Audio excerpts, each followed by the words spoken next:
le 2 août de l'an 216 avant Jésus-Christ. Le soleil commence à peine à se lever sur les plaines des Pouilles, dans le sud de l'Italie, mais la chaleur est déjà étouffante. 80 000 hommes marchent en formation parfaite, leurs sandales soulevant des nuages de poussière qui obscurcissent l'horizon. Ce sont les légions de Rome, l'armée la plus puissante que le monde ait jamais vue. Jamais auparavant, la République n'avait rassemblé autant de soldats en un seul lieu. Jamais auparavant, elle n'avait été aussi certaine d'une victoire. Les deux consuls qui les dirigent, Lucius Aemilius Paulus et Caius Terentius Varro, chevauchent à la tête de leurs troupes avec la certitude absolue que ce jour-là, ils écriront la page la plus glorieuse de l'histoire de Rome. Leur objectif est simple, trouver Hannibal Barca, le Carthaginois qui a osé envahir l'Italie, et le rayer de la carte. Les chiffres sont de leur côté. Ils surpassent l'ennemi de presque 2 contre 1. L'arithmétique de la guerre est claire et brutale. Plus de soldats signifie plus d'épées, plus de boucliers, plus de force. Rome ne peut pas perdre. C'est mathématiquement impossible. Les légionnaires avancent avec la discipline légendaire qui a conquis toute la péninsule italique. Dans leurs rangs se trouvent des vétérans aguerris de 100 batailles, de jeunes patriciens avides de gloire, des plébéiens qui se battent pour l'honneur et pour Rome. Tous savent qu'ils sont sur le point d'assister à la destruction définitive de l'envahisseur africain. Tous imaginent déjà le défilé triomphal à Rome, les couronnes de laurier, les honneurs du Sénat. Personne ne sait qu'ils marchent vers leur propre tombe, car à quelques kilomètres de distance, dans un petit village appelé Cannes, près de la rivière Aufidus, un génie militaire de 30 ans les attend. Hannibal Barca a choisi ce champ de bataille avec la précision d'un chirurgien. Il a étudié les Romains pendant des années. Il connaît leur arrogance, il connaît leur doctrine, il connaît chaque détail de leur façon de combattre. Et il a conçu quelque chose que personne n'a jamais tenté auparavant. Un piège tactique si parfait, si mortel, qu'il transformera la supériorité numérique romaine en leur propre sentence de mort. Tandis que les légions s'approchent convaincus de leur victoire inévitable, Hannibal observe depuis une colline. Il ne sourit pas. Il n'en a pas besoin. Il sait exactement ce qui va se passer dans les 8 prochaines heures. Il va transformer ce champ en l'abattoir le plus grand de l'histoire ancienne. Il va graver dans la mémoire de Rome une cicatrice qui ne guérira jamais. Il va démontrer qu'une armée plus petite, commandée par un génie, peut anéantir une force qui la double en nombre. Les trompettes romaines sonnent au loin. La bataille est sur le point de commencer. Mais ce ne sera pas une bataille. Ce sera un massacre.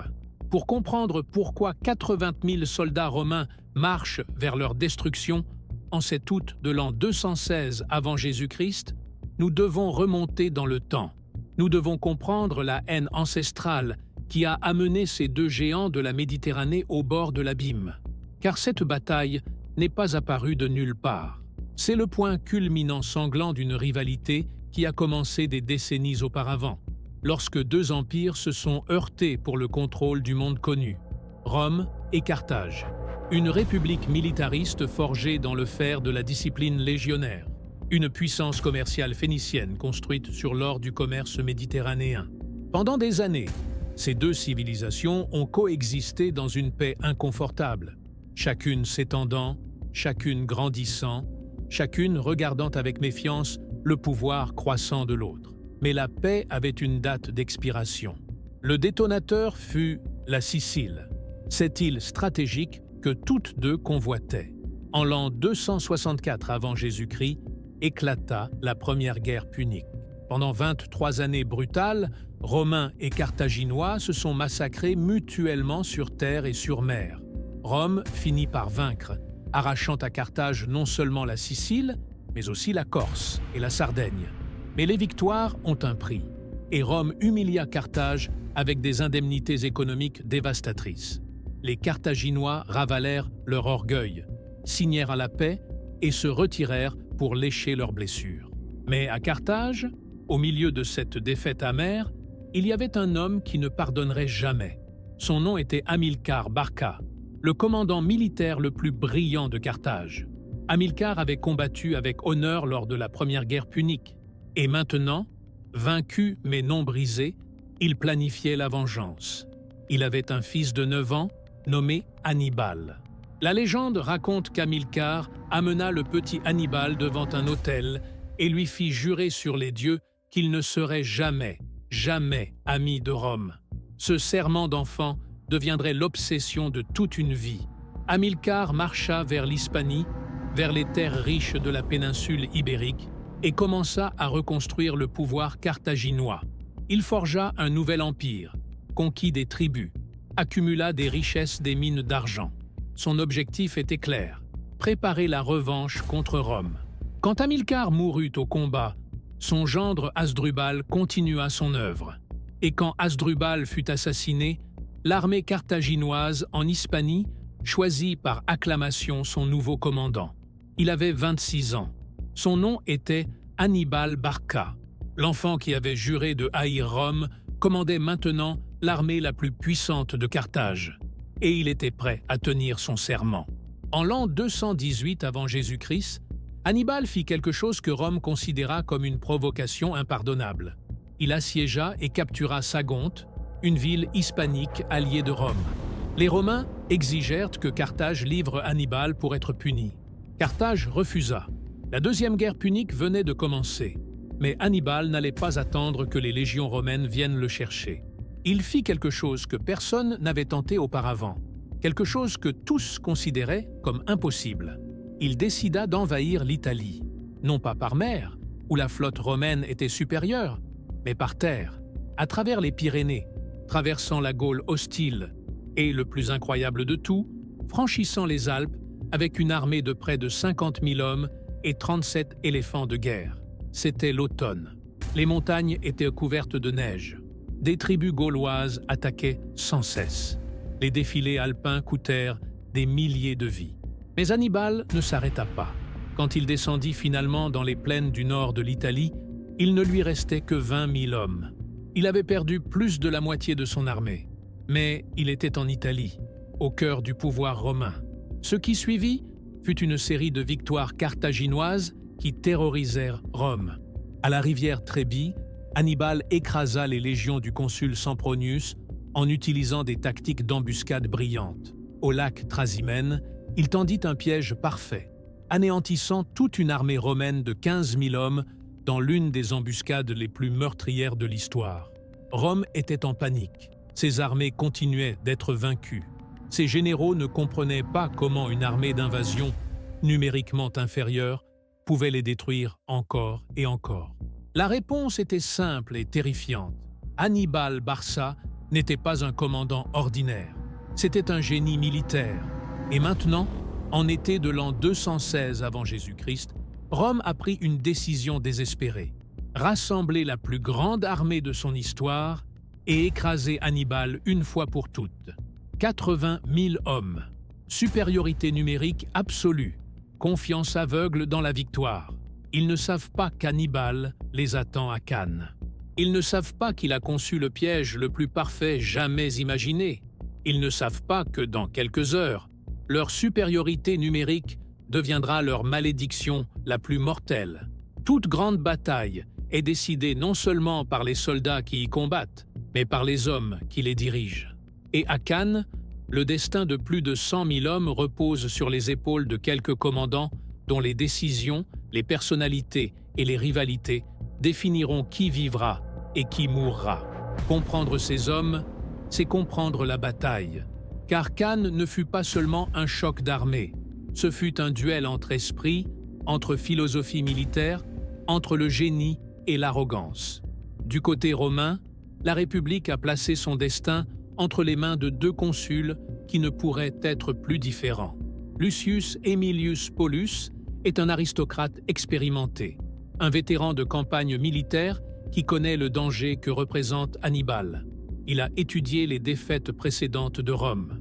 Il sait que le Carthaginois est dangereux, imprévisible, mortel. Paulus préfère la prudence, la stratégie, attendre le bon moment. C'est le type de commandant qui comprend que la patience peut sauver des vies. Mais Paulus n'est pas seul au commandement. Partageant la direction se trouve Caius Terentius Varro, un homme complètement opposé. Varro est un populiste, un politicien qui est arrivé au consulat en promettant une victoire rapide. Il représente la plèbe, les citoyens ordinaires qui sont fatigués de voir leurs champs ravagés par l'envahisseur africain. Varro croit en l'action directe, en la force brute, au pouvoir écrasant des légions. Pour lui, la prudence de Paulus est de la lâcheté. Pour lui, 80 000 soldats romains sont invincibles. Et voici le problème mortel. Rome, dans son système de consuls doubles, a décidé que Paulus et Varro alterneront le commandement de l'armée jour après jour. Un jour commande l'un, le lendemain l'autre. C'est un système conçu pour éviter qu'un seul homme ait trop de pouvoir. Mais en guerre, l'unité de commandement est essentielle. Et à Cannes, cette division sera catastrophique. Les deux consuls se disputent constamment. Paulus veut éviter la bataille sur un terrain défavorable. Varro veut attaquer immédiatement. La tension entre eux est palpable, et les troupes le ressentent. Sous le commandement de Paulus et Varro, marchent 80 000 hommes. C'est la plus grande armée que Rome ait jamais rassemblée. 8 légions complètes d'infanterie lourde, le noyau d'acier de Rome. Chaque légionnaire porte son gladius, son épée courte mortelle en combat rapproché, son pilum à lancer avant le choc, son grand bouclier rectangulaire, son armure. Ce sont des professionnels entraînés à combattre en formation compacte, à avancer comme une machine à tuer imparable. À leur côté, des milliers d'alliés italiques, des troupes auxiliaires des cités soumises par Rome, et 4000 cavaliers, la partie la plus faible de l'armée romaine. Rome n'a jamais été forte en cavalerie. Les Romains sont des hommes d'infanterie. Ils croient au pouvoir du légionnaire à pied, pas à la mobilité des cavaliers. Ce sera leur erreur la plus grave. Mais les Romains ne le savent pas encore. Ils marchent vers Cannes, convaincus que les chiffres décideront de la bataille. 80 000 contre 40 000. C'est de l'arithmétique simple. Victoire garantie. De l'autre côté du champ, attendant avec un calme presque surnaturel, se trouve l'homme qui a terrorisé l'Italie pendant 2 ans. Hannibal Barca a 30 ans. Il est à l'apogée absolu de son génie militaire. Il a passé toute sa vie à se préparer pour ce moment. Formé par son père depuis l'enfance à l'art de la guerre, il a commandé des troupes depuis l'âge de 20 ans. Il connaît intimement les Romains. Il a étudié chaque bataille qu'ils ont livrée. Il comprend leur doctrine, attaque frontale avec infanterie massive. Il comprend leur mentalité, confiance absolue dans la supériorité numérique. Et il a conçu sa stratégie pour exploiter exactement ces caractéristiques. L'armée d'Hannibal est radicalement différente de celle des Romains. Ce n'est pas une force homogène. C'est une mosaïque multiculturelle de guerriers de toute la Méditerranée occidentale. Il a des vétérans africains d'infanterie lourde, aguerris dans 100 batailles, loyaux jusqu'à la mort. Il a des Ibères d'Hispanie, guerriers féroces avec leurs épées falcata caractéristiques. Il a des Gaulois de la Gaule cisalpine, géants blonds assoiffés de vengeance contre Rome. Il a des cavaliers numides du nord de l'Afrique, les meilleurs cavaliers légers du monde. Et il a de la cavalerie lourde ibérique et gauloise qui peut détruire n'importe quelle formation ennemie. Au total, environ 40 à 50 000 hommes, surpassés numériquement de presque 2 contre 1. Mais Hannibal ne voit pas cela comme un désavantage. Il y voit une opportunité, car son véritable avantage n'est pas dans les chiffres, il est dans la cavalerie. Alors que Rome peut à peine rassembler 4000 cavaliers médiocres, Hannibal dispose de 10 000 des meilleurs cavaliers du monde. Et dans son esprit brillant, il a déjà visualisé exactement comment les utiliser. Hannibal ne combat pas comme les Romains. Il ne croit pas au choc frontal d'infanterie massive. Il croit en la manœuvre, en la tromperie, à transformer les forces de l'ennemi en faiblesse. Il a étudié les grands commandants du passé. Il connaît les tactiques d'encerclement. Et il est sur le point d'exécuter la plus parfaite de l'histoire. Aux côtés d'Hannibal se trouve son frère Hasdrubal, commandant de la cavalerie lourde, un guerrier redoutable. Il y a Maharbal, chef des cavaliers numides, rapide comme le vent. il y a Hannon, commandant de l'infanterie africaine vétéran. Ce sont des hommes qui font aveuglément confiance à Hannibal, qui exécuteront son plan sans hésiter. La différence entre les deux camps est fondamentale. Rome a plus de soldats, mais deux commandants qui ne sont pas d'accord. Carthage a moins de soldats, mais un génie unifié à la tête. Rome fait confiance à la force brute. Hannibal fait confiance à la stratégie. Rome croit que les chiffres décident de tout. Hannibal sait que l'esprit décide de tout. La question qui résonnera dans les siècles à venir est celle-ci. Un commandant brillant avec une armée inférieure peut-il vaincre une force qui la double en taille? Dans quelques heures, le chant de Cannes répondra à cette question avec du sang. Maintenant, entre le génie d'Hannibal dans sa plus grande expression. Car gagner une bataille ne consiste pas seulement à avoir plus de soldats ou de meilleures armes. Il s'agit de comprendre le terrain, de connaître son ennemi mieux qu'il ne se connaît lui-même, de créer les conditions parfaites pour la victoire avant qu'une seule flèche ne soit tirée. Hannibal Barca est sur le point de démontrer pourquoi il est considéré comme l'un des plus grands génies militaires de tous les temps. Et son plan est aussi brillant que terrifiant. D'abord, le terrain. Tandis que les Romains marchent vers le sud en cherchant la confrontation décisive, Hannibal a déjà choisi le champ de bataille. Ce n'est pas un hasard, c'est un calcul pur. Il choisit les plaines de Cannes, près de la rivière Aufidus. C'est un terrain plat, parfait pour les manœuvres de cavalerie. Et voici le premier avantage. Hannibal a une supériorité de cavalerie de presque 3 contre 1. Les Romains ont 4000 cavaliers. Il en a 10 000. Sur ce terrain ouvert, cette différence sera mortelle. Mais il y a plus. Hannibal positionne son armée avec la rivière Aufidus dans son dos et à sa gauche. Cela fait 2 choses cruciales. Premièrement, cela protège son flanc gauche, empêchant les Romains de l'encercler de ce côté. Deuxièmement, cela place son armée de telle manière que le soleil du matin sera derrière lui, brillant directement dans les yeux des Romains lorsqu'ils avanceront. Et le vent du sud-est soufflera poussière et sable directement contre les visages romains. Chaque détail compte. Chaque élément naturel devient une arme. Maintenant vient la partie la plus brillante, la formation tactique. Hannibal va faire quelque chose qui n'a jamais été tenté à cette échelle. Il va utiliser un centre faible délibérément, comme appât. Traditionnellement, les armées placent leur meilleure infanterie au centre, la force principale. Hannibal fait le contraire. Au centre de sa ligne, il place ses troupes gauloises et ibériques. Ce sont de bons guerriers, mais ce ne sont pas ses meilleures unités, et il leur ordonne de former une ligne convexe, légèrement courbée vers l'avant, comme un arc. Cette formation est conçue pour reculer. Oui, vous avez bien lu. Le centre d'Hannibal est conçu pour céder du terrain face à l'attaque romaine. Les Gaulois et Ibères ont des ordres clairs. Lorsque les Romains attaqueront, reculez lentement en ordre, sans rompre la formation. Laissez les Romains avancer. Laissez-les s'enfoncer de plus en plus. Soyez l'appât qui attire la proie vers le piège. Mais les flancs, là est le véritable pouvoir. De chaque côté du centre faible, légèrement en arrière, Hannibal positionne son infanterie africaine vétéran. Ce sont les meilleurs soldats de son armée. Aguerrissent dans d'innombrables batailles, disciplinés, mortels. Beaucoup portent même des armures et des armes romaines capturées lors de batailles précédentes. Ils sont équipés comme des légionnaires, mais combattent avec la flexibilité carthaginoise. Et ils ont ordre d'attendre. Ils n'attaqueront pas de front.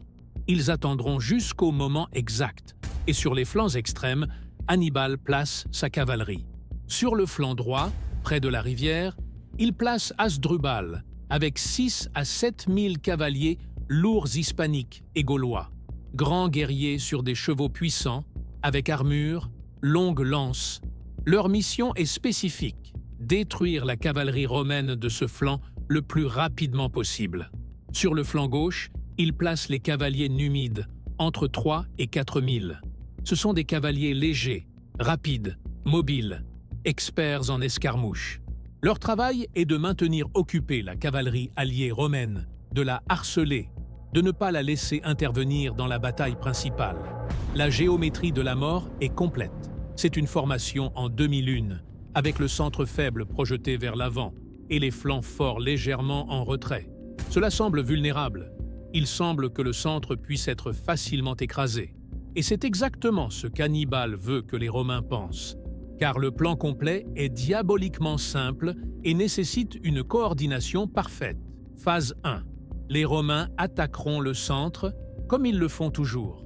Le centre gallo-ibérique reculera lentement, les attirant vers l'intérieur. La demi-lune s'inversera, formant un concave qui absorbe la masse romaine. Phase 2. Pendant que cela se produit, la cavalerie lourde d'Hasdrubal détruira la cavalerie romaine sur le flanc droit.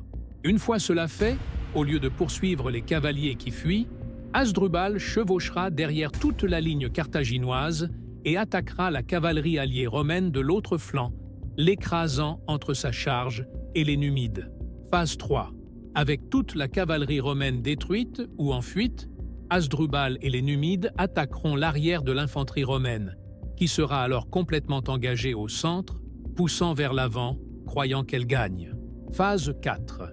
Au moment précis, lorsque les Romains seront le plus étendus, le plus désorganisés par leur propre avancée, l'infanterie africaine vétéran sur les deux flancs pivotera de 90 degrés et attaquera les flancs exposés de la masse romaine. Phase 5. Les Romains seront complètement encerclés, cavalerie attaquant par derrière, infanterie africaine attaquant les flancs, Gaulois et Ibères pressant de face. 80 000 hommes comprimés dans un espace de plus en plus petit, incapables de manœuvrer, incapables d'utiliser leur supériorité numérique, étant systématiquement massacrés. C'est un double encerclement, une manœuvre en tenaille parfaite. Les militaires l'appellent la bataille parfaite. Mais son génie réside en ceci. Hannibal a étudié la psychologie romaine. Il sait qu'ils font aveuglément confiance à leur infanterie. Il sait qu'ils méprisent la cavalerie. Il sait qu'ils attaqueront frontalement avec toute leur force. Il sait qu'ils verront son centre faible et penseront qu'ils peuvent le rompre. Chaque élément du plan dépend du fait que les Romains réagissent exactement comme il le prédit. Et il aura raison sur tout. Car Hannibal n'est pas seulement un commandant brillant, c'est un psychologue de guerre. Il a transformé les forces romaines en faiblesse. Leur masse d'infanterie deviendra un obstacle lorsqu'ils seront entassés. Leur confiance deviendra une arrogance aveugle. Leur doctrine rigide deviendra leur sentence de mort. Le piège est prêt. Les pièces sont en position. Il ne reste plus qu'à ce que les Romains y entrent, volontairement. Et ils le feront. Car le 2 août de l'an 216 avant Jésus-Christ, c'est au tour de Varro de commander l'armée romaine. Le consul agressif, impatient, celui qui croit que 80 000 Romains sont invincibles. Paulus, le prudent, l'a averti que le terrain est défavorable, qu'il devrait attendre. Mais Varro n'écoute pas. Il voit une armée carthaginoise plus petite. Il voit un centre qui semble faible. Il voit une victoire facile. Il ordonne l'avance. Les légions commencent à marcher vers leur destin. Elles ne savent pas que chaque pas qu'elles font les enfonce davantage dans le piège le plus parfait jamais conçu.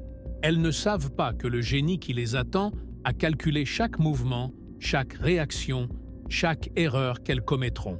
Elles ne savent pas que dans quelques heures, le mot Cannes deviendra synonyme d'anéantissement total. La matinée du 2 août avance. La chaleur est déjà insupportable.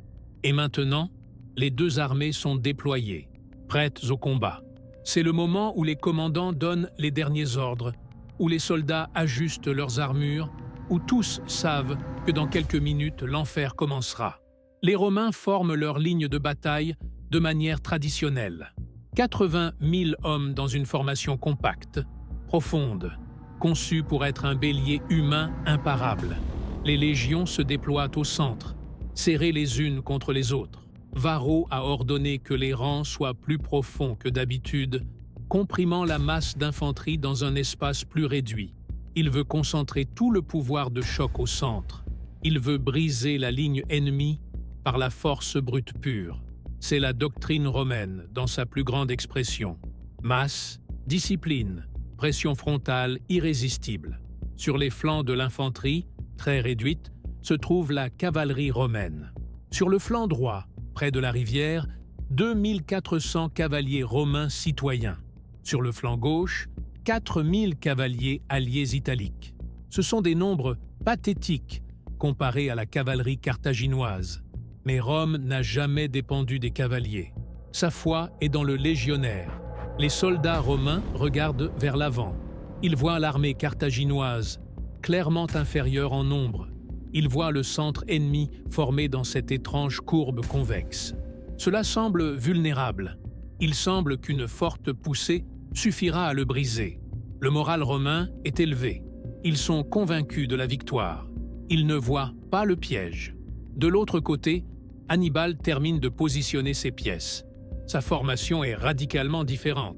Au centre, légèrement projeté vers l'avant dans cette demi-lune convexe, se trouvent les Gaulois et Ibères, environ 20 000 hommes. Ce sont des guerriers féroces. Mais Hannibal ne s'attend pas à ce qu'ils résistent longtemps à l'assaut romain. Ils n'ont pas à le faire. Ils doivent seulement reculer lentement, en ordre, absorbant la masse ennemie vers l'intérieur du piège. Sur les flancs du centre, légèrement en retrait, l'infanterie africaine vétéran forme 2 blocs compacts d'environ 6 000 hommes chacun. Ils sont immobiles, disciplinés, attendant le signal. Ils portent de l'équipement romain capturé, ce qui confondra l'ennemi. Ces hommes sont la clé de la victoire. Quand le moment viendra, ils pivoteront et attaqueront les flancs romains exposés. À l'extrême droite, près de la rivière, Hasdrubal commande 6 à 7 000 cavaliers lourds hispaniques et gaulois, grands guerriers à cheval, armés de longues lances. Leur mission est claire et brutale: détruire la cavalerie romaine de ce flanc le plus rapidement possible, puis chevaucher autour de toute la bataille et attaquer l'autre flanc. À l'extrême gauche, les cavaliers numides, légers, agiles, attendent pour harceler la cavalerie alliée romaine. Les trompettes sonnent. L'infanterie légère des 2 camps, frondeurs, archers, lanceurs de javelots, commence le combat avec des escarmouches. Des projectiles volent dans les airs. Des hommes tombent. Mais ce n'est que le prélude. Alors commence le véritable enfer. Sur le flanc droit carthaginois, près de la rivière, Hasdrubal lance sa cavalerie lourde contre les 2400 cavaliers romains. Le choc est brutal, violent, désespéré.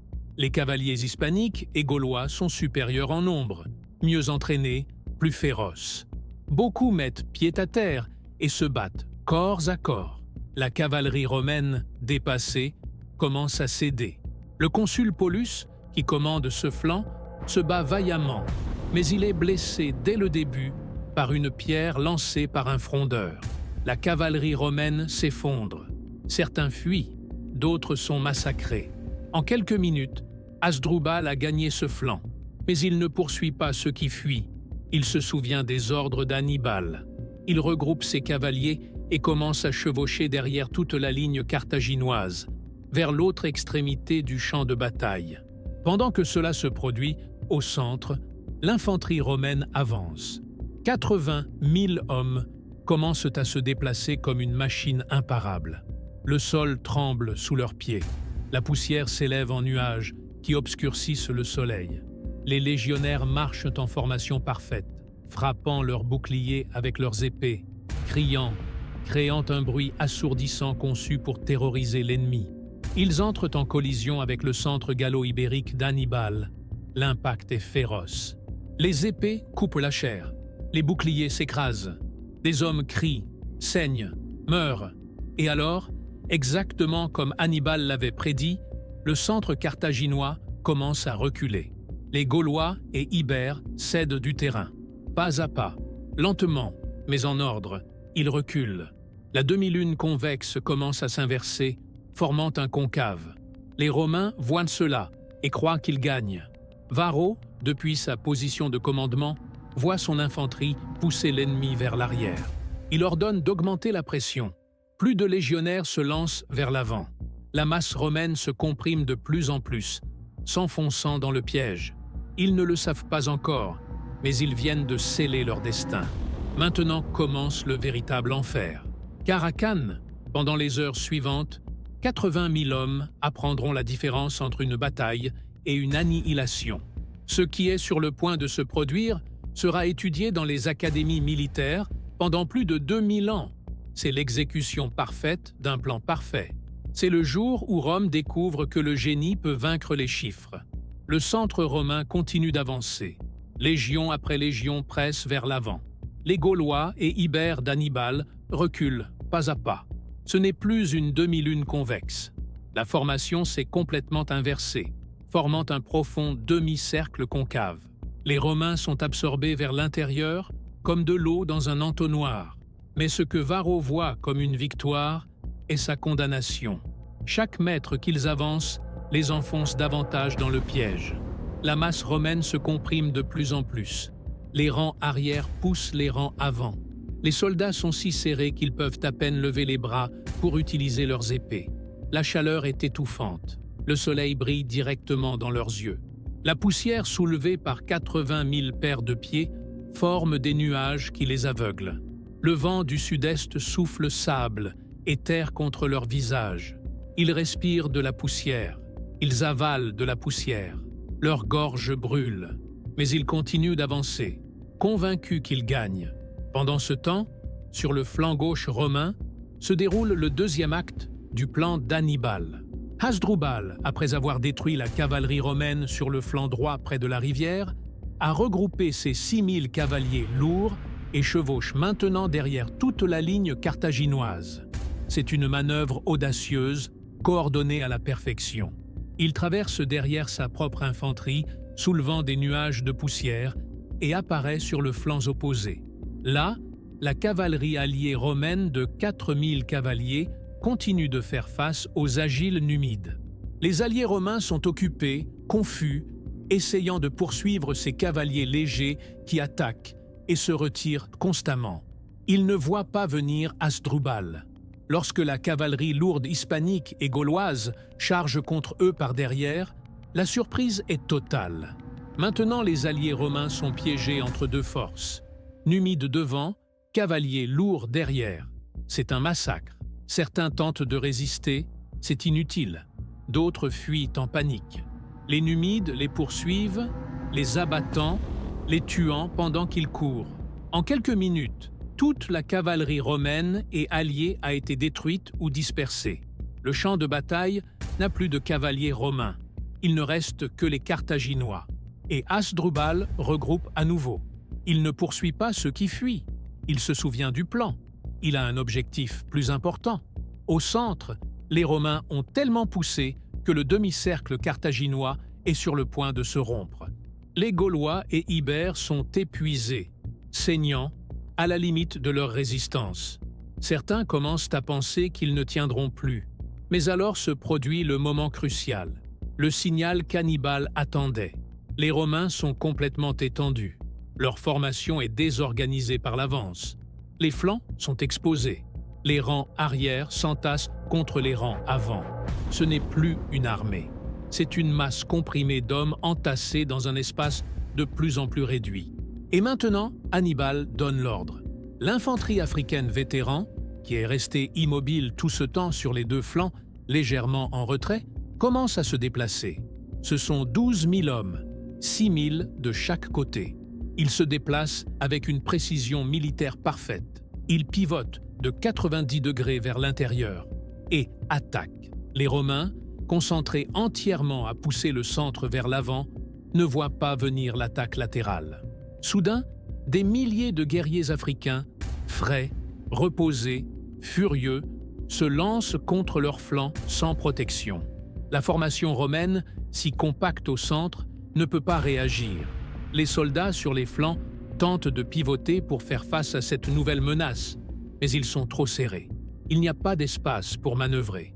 L'infanterie africaine les coupe comme un couteau dans du beurre. Ils attaquent les flancs romains des deux côtés simultanément. C'est un mouvement en tenaille parfait. Et alors arrive le coup final. Hasdrubal et ses 10 000 cavaliers, après avoir détruit toute la cavalerie ennemie, chargent contre l'arrière de l'infanterie romaine.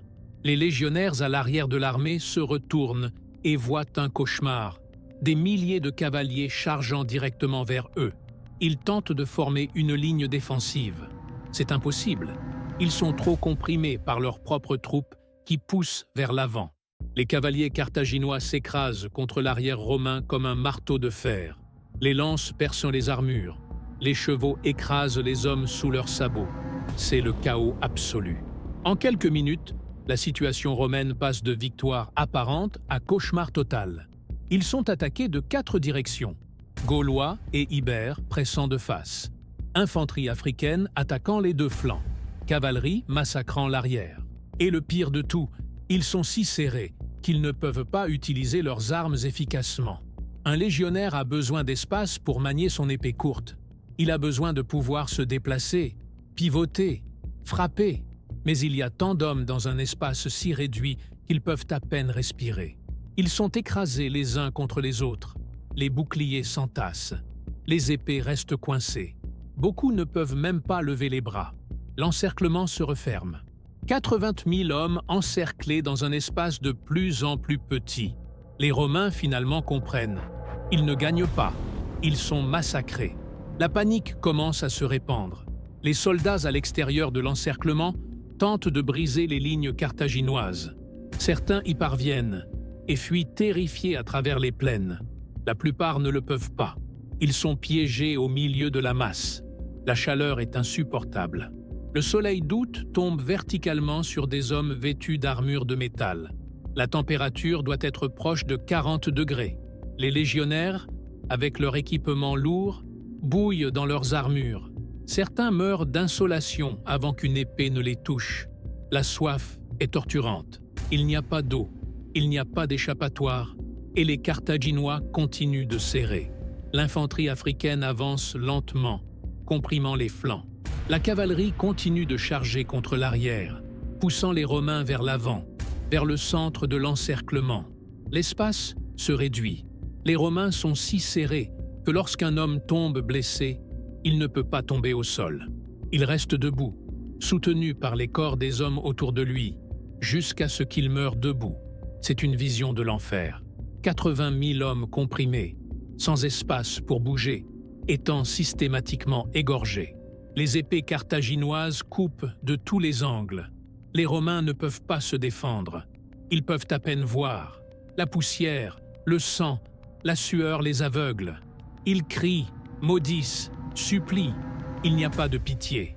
Le consul Lucius Aemilius Paulus, blessé depuis le début de la bataille, combat jusqu'à la fin. Il refuse les offres d'évasion.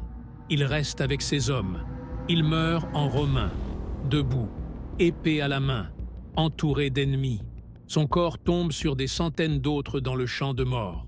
L'autre consul, Varro, celui qui a ordonné cette bataille avec tant de confiance, parvient à s'échapper avec une poignée de cavaliers. Il fuit le champ avant que l'encerclement ne se referme complètement. Il survivra. Il devra vivre avec la honte de cette défaite le reste de sa vie. Le massacre continue pendant des heures. Ce n'est pas une bataille, c'est une exécution de masse.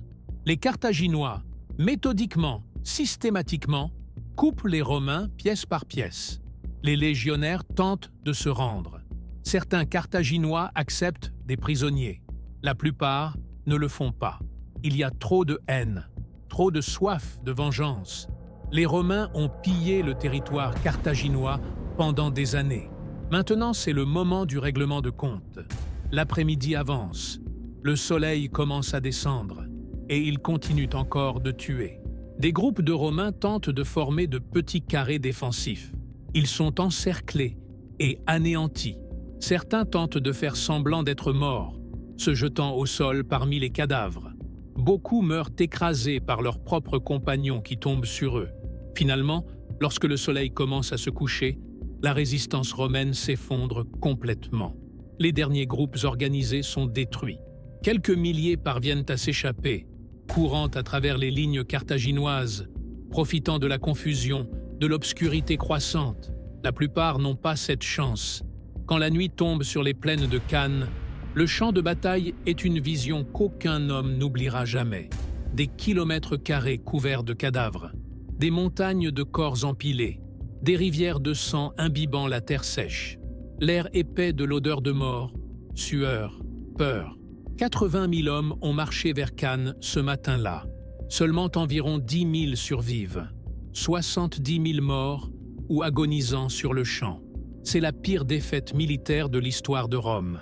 C'est le jour le plus sanglant que le monde antique ait vu. Quand le soleil se lève le lendemain sur les plaines de Cannes, le monde a changé pour toujours. Le champ de bataille est une vision de l'Apocalypse. Des cadavres à perte de vue. 70 000 morts. Certains historiens diront entre 50 000 et 60 000. D'autres parlent de 70 000. Les chiffres exacts se perdent dans la brume du temps. Mais ce qui est indéniable, c'est que ce fut l'un des plus grands massacres en un seul jour de l'histoire de l'humanité jusqu'à ce moment. Pour mettre cela en perspective, pensez à ceci. Entre 15 et 20% de tous les citoyens romains de sexe masculin entre 18 et 50 ans sont morts à Cannes, en un seul jour. Rome a perdu un tiers de sa population militaire adulte. 80 sénateurs sont tombés. Des centaines de tribuns, officiers expérimentés, chefs militaires. Toute une génération de l'élite romaine gît dans la boue de Cannes. Les chiffres carthaginois sont brutalement disproportionnés. Hannibal a perdu entre 6 000 et 8 000 hommes, principalement des Gaulois et Ibères du centre, qui ont supporté le poids de l'attaque romaine. Mais comparé aux pertes romaines, c'est presque rien. C'est un ratio de pertes d'environ 10 contre 1, peut-être plus. Il est difficile de trouver une autre bataille dans l'histoire avec une disproportion aussi absolue. En plus des morts, 10 000 Romains ont été capturés. Hannibal propose de les rendre à Rome en échange d'une rançon. Le Sénat romain, dans un acte de dureté qui définit son caractère, refuse. Les prisonniers romains restent entre les mains carthaginoises. Les blessés qui ne peuvent pas marcher sont exécutés. C'est un message brutal. Rome ne négocie pas. Rome ne se rend pas. Même pas pour ses propres fils. Lorsque les nouvelles de Cannes arrivent à Rome, la ville entre en panique absolue. Il n'y a pas de défense. Il n'y a pas d'armée. Tout est mort ou dispersé. Les portes de la ville se ferment. Un deuil national est déclaré. Mais étonnamment, le Sénat ne capitule pas. Ils font quelque chose d'extraordinaire. Ils interdisent d'utiliser le mot « paix ». Ils décrètent un recrutement total. Ils convoquent des esclaves pour combattre, quelque chose sans précédent. Même, selon certaines sources, ils autorisent temporairement des sacrifices humains pour apaiser les dieux, une pratique que Rome abhorre normalement. La ville est terrifiée, mais défiant. Et ici, à ce moment crucial, Hannibal commet la plus grande erreur de sa carrière. Son commandant de cavalerie, Maharbal, l'exhorte à marcher sur Rome immédiatement. Les paroles de Maharbal deviendront célèbres dans l'histoire militaire. « Tu sais comment vaincre, Hannibal, mais tu ne sais pas comment utiliser la victoire. Donne-moi la cavalerie. Dans 5 jours, tu dîneras au Capitole. » Mais Hannibal dit non. Ses raisons sont compréhensibles. Son armée est épuisée. Il n'a pas d'équipement de siège pour prendre des murailles. Rome est une forteresse. Il a besoin de temps pour consolider des alliances. Il décide d'attendre. C'est l'erreur qui coûtera la guerre. Parce que Rome, terrifiée mais non vaincue, utilise ce temps pour se rétablir. Elle recrute de nouvelles armées. Elle change de stratégie. Au lieu d'affronter Hannibal directement, ils adoptent la guerre fabienne, nommée d'après le dictateur Fabius Maximus. Usure, harcèlement, couper les approvisionnements. Jamais plus Rome ne permettra à Hannibal de l'attirer dans une autre bataille rangée. La fenêtre d'opportunité se ferme. Hannibal a gagné la bataille la plus parfaite de l'histoire. Mais il a perdu la guerre. Cannes n'est pas seulement une bataille. C'est une leçon éternelle gravée dans le sang qui sera étudiée dans les académies militaires du monde entier pendant plus de 2000 ans. Des commandants de toutes les époques analyseront chaque mouvement, chaque décision, chaque détail de ce qu'Hannibal a fait ce jour d'août. Car Cannes représente l'idéal tactique absolu, la bataille d'anéantissement parfaite. Le double encerclement qu'Hannibal a exécuté devient le rêve de tout stratège militaire. La manœuvre en tenaille parfaite, encercler complètement l'ennemi, lui couper la retraite, le comprimer et le détruire systématiquement. Depuis les généraux romains qui viendraient après jusqu'aux commandants modernes, tous étudient Cannes. Ils tentent de la répliquer. Ils rêvent d'exécuter quelque chose d'aussi parfait. Au XIXe siècle, le général prussien Alfred von Schlieffen étudie obsessivement Cannes. Il conçoit le fameux plan Schlieffen pour la Première Guerre mondiale basé exactement sur le même principe, encerclement massif de l'ennemi français. Il veut créer son propre Cannes en France. Le plan fonctionne presque, mais il n'est pas parfait. L'histoire est pleine de commandants qui tentent d'être Hannibal et échouent, parce que ce qu'Hannibal a fait nécessite plus que des connaissances tactiques. Cela nécessite du génie. Cela nécessite de comprendre parfaitement l'ennemi. Cela nécessite une coordination parfaite entre toutes les unités. Cela nécessite que chaque soldat exécute son rôle avec une précision absolue. Cela nécessite que le plan fonctionne même lorsque l'ennemi a 2 fois plus de soldats. Dans la guerre du Golfe de 1991, le général Norman Schwarzkopf étudie Cannes avant de concevoir sa stratégie contre l'armée irakienne. Il utilise des principes similaires: encerclement, attaque des flancs, couper la retraite. Sa campagne est dévastatrice. Et quand on lui demande son inspiration, il mentionne Hannibal et Cannes. Au-delà de la tactique militaire pure, Cannes enseigne des leçons plus profondes. Elle enseigne que les chiffres ne sont pas tout, que l'arrogance peut tuer, que sous-estimer l'ennemi est fatal, qu'un chef brillant peut changer le cours de l'histoire. Les Romains apprennent ces leçons de la manière la plus brutale possible. Jamais plus ils ne feront aveuglément confiance à la supériorité numérique. Jamais plus ils n'ignoreront l'importance de la cavalerie. Ils développent une nouvelle doctrine militaire. Ils étudient leurs ennemis avec plus de soin. Ils deviennent plus flexibles, plus adaptatifs. Et paradoxalement, Cannes rend Rome plus forte. La défaite les détruit presque. Mais ils refusent de se rendre. Cette résistance, ce refus absolu de capituler même après la pire défaite de leur histoire, définit le caractère romain. Et finalement, cette résistance vainque. 13 ans après Cannes, à Zama, un jeune général romain nommé Publius Cornelius Scipion défait Hannibal en utilisant des tactiques qu'il a apprises d'Hannibal lui-même. L'élève surpasse le maître. Rome gagne la deuxième guerre punique. Carthage est complètement détruite des décennies plus tard. Et Hannibal, le génie qui a failli détruire Rome, termine ses jours en exil, poursuivi, se suicidant finalement pour éviter la capture romaine. Son héritage est contradictoire. Il a gagné la bataille la plus parfaite jamais livrée, mais il a perdu la guerre. Il a terrorisé Rome, mais il l'a rendue invincible. Alors, après Cannes, que s'est-il passé? Comment se termine cette histoire de génie et de destruction? Car voici le paradoxe le plus cruel de toute la deuxième guerre punique. Hannibal a gagné toutes les batailles, mais a perdu la guerre. Et Rome, qui a subi la pire défaite de son histoire, a finalement conquis le monde. La guerre continue 13 ans de plus après Cannes, 13 ans de combats brutaux en Italie. Hannibal reste sur le sol italien sans pouvoir être expulsé, sans pouvoir être vaincu. Il gagne plus de batailles. Il reste invincible en rase campagne. Mais Rome, montrant une résilience qui définit son caractère national, refuse absolument de capituler. Ils adoptent la stratégie fabienne, nommée ainsi d'après le dictateur Fabius Maximus, surnommé le temporisateur. La tactique est simple mais efficace. Éviter les batailles rangées avec Hannibal. Le harceler constamment. Lui couper les approvisionnements. Attaquer ses alliés. L'user lentement. C'est la guérilla à l'échelle nationale. Hannibal contrôle des parties du sud de l'Italie, mais il ne peut jamais prendre Rome elle-même. Ses alliés italiques commencent à déserter de retour vers Rome lorsqu'ils voient qu'il ne peut pas les protéger. Pendant ce temps, Rome joue le jeu long. Ils ouvrent un deuxième front en Hispanie, attaquant les territoires carthaginois là-bas.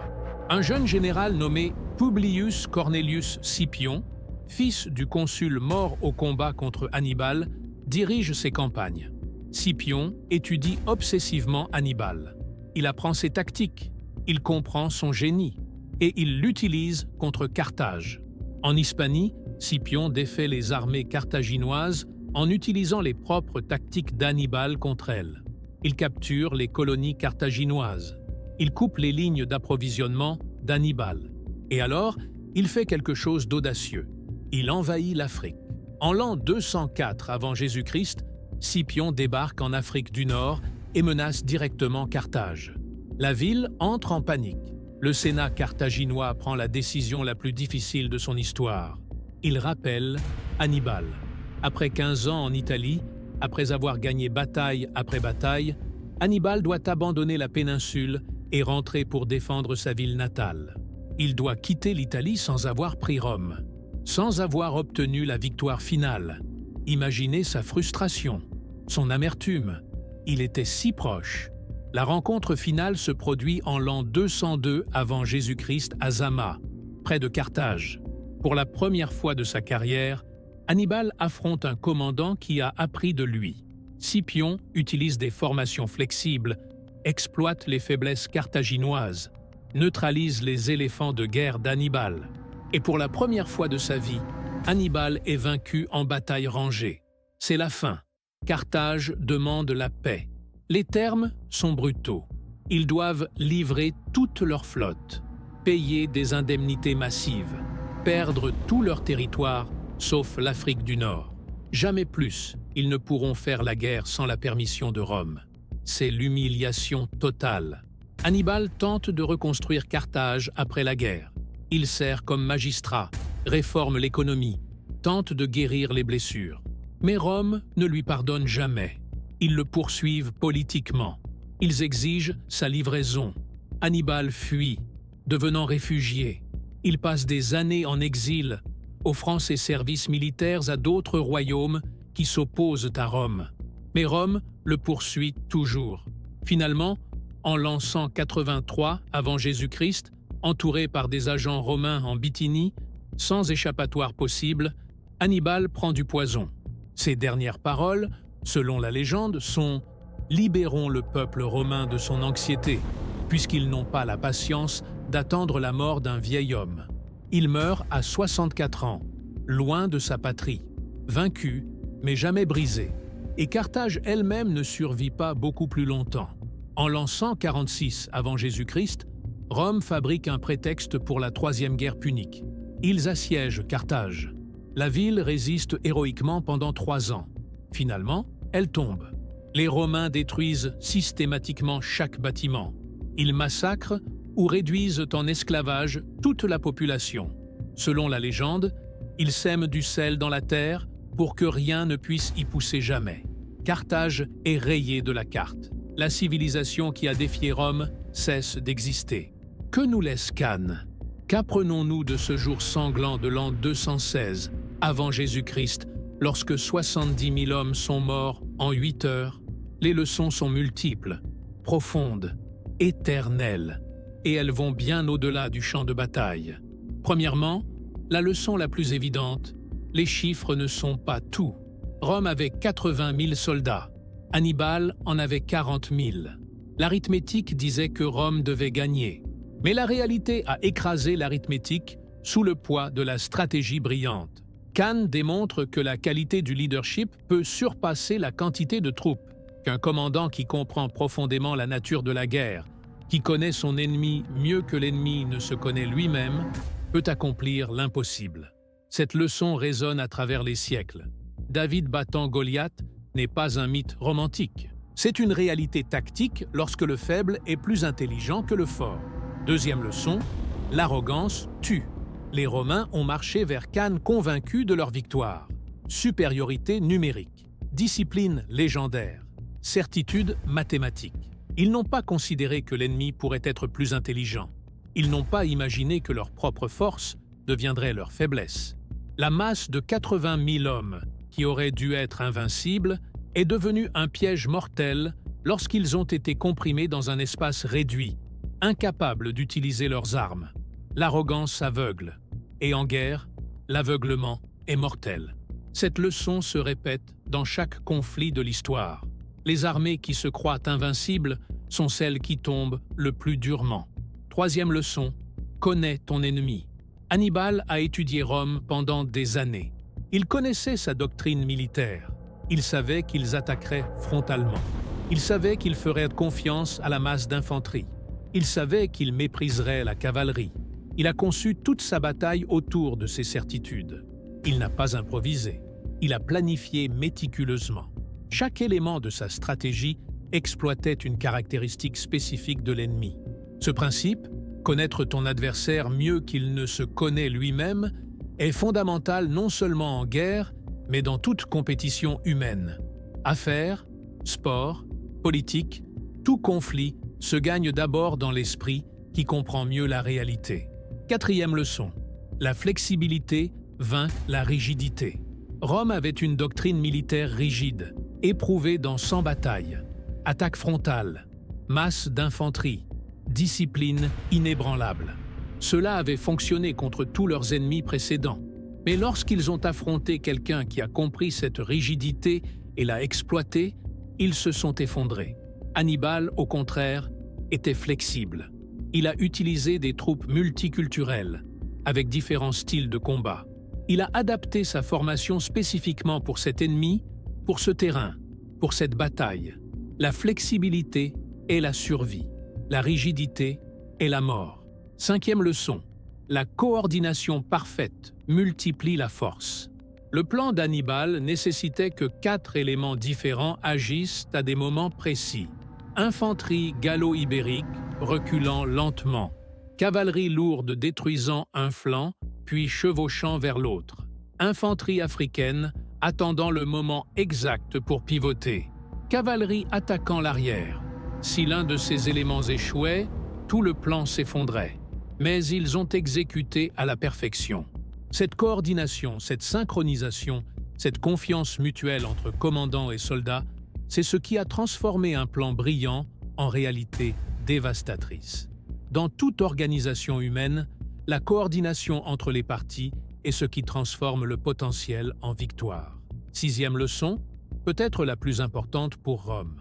La défaite peut enseigner plus que la victoire. Cannes a failli détruire Rome, mais ils ont refusé de se rendre. Ils ont appris, ils ont changé.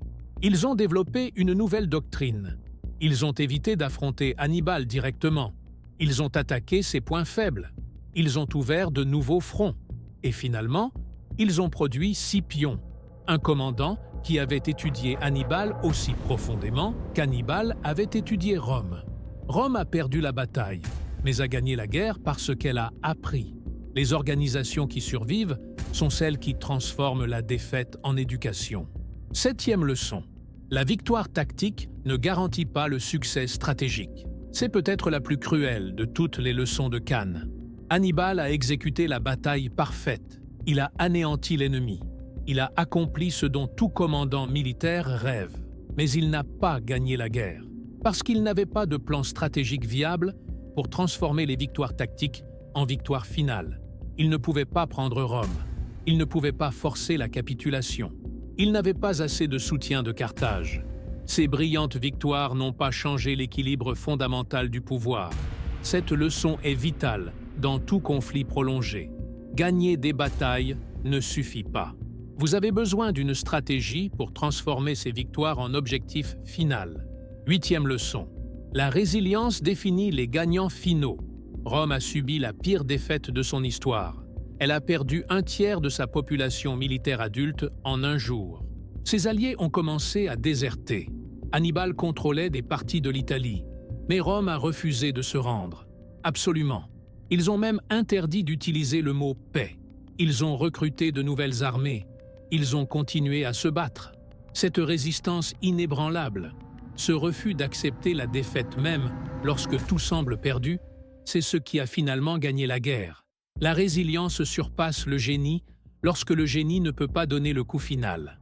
Neuvième leçon, le terrain compte. Hannibal a choisi Cannes soigneusement.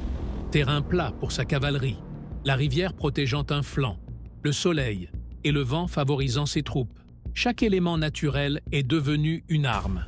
Les commandants qui ignorent le terrain se battent avec une main attachée, Ceux qui l'exploitent se battent avec un avantage avant que la première flèche ne soit tirée.